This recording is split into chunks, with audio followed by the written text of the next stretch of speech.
This map is useful in that it shows us the location of the Hebrew Israelites,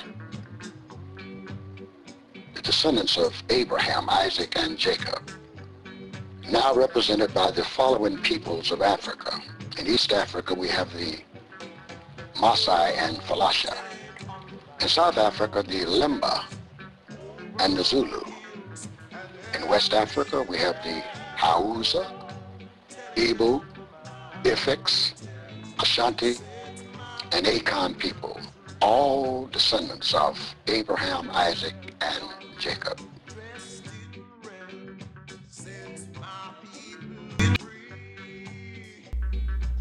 It was the children of Esau, Jews, citizens of Portugal, sailing under the Portuguese flag, who brought their ancestors into slavery to fulfill Yahweh's promise made in Deuteronomy 28th chapter and the 68th verse. And I quote, "And the Lord shall bring thee into Egypt again with ships." Jews from Portugal came with ships carrying African blacks to be sold as slaves. The traffic in slaves was a royal monopoly, and the Jews were often appointed as agents for the crown in their sale. They were the largest ship handlers in the entire Caribbean region, where the shipping business was mainly a Jewish enterprise. The ships were not only owned by Jews, but were manned by Jewish crews and sailed under the command of Jewish captains.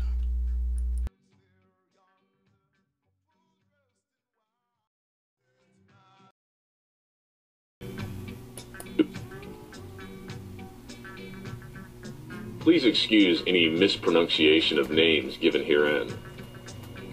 The story of the slaves in America begins with Christopher Columbus.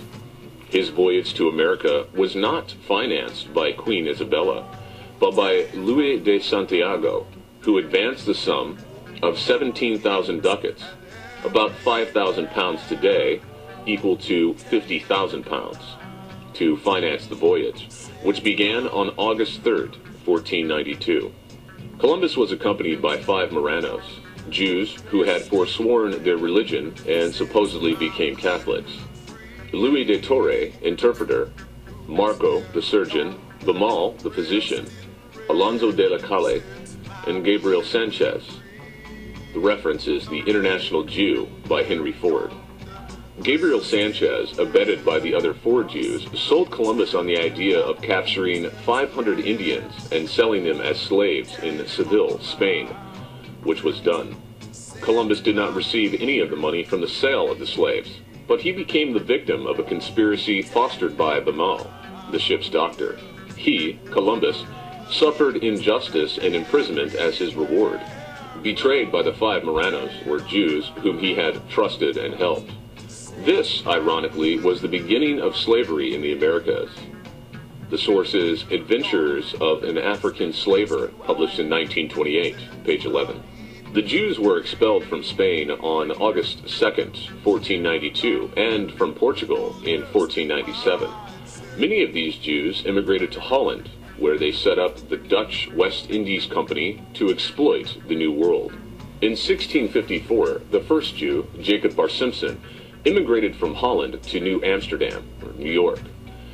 And in the next decade, many more followed him, settling along the East Coast, principally in New Amsterdam and Newport, Rhode Island.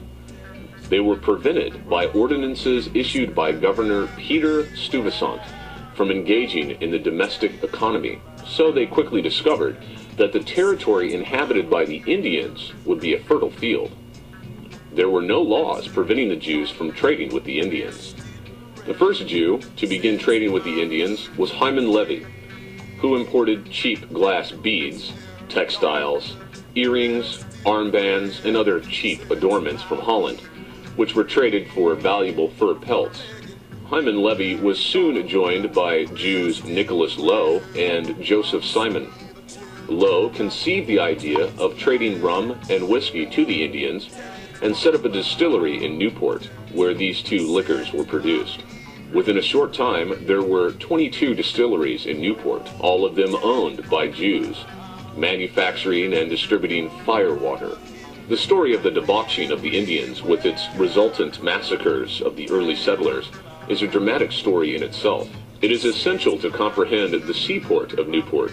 It is important in order to recognize the Jewish share in the slave commerce. There was a period when it was commonly referred to as, quote, the Jewish Newport World Center of Slave Commerce, unquote.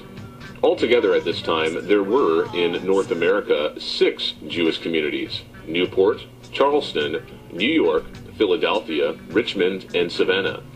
There were also many other Jews, scattered over the entire East Coast. Although New York held first place in the settlers of Jews in North America, Newport held second place.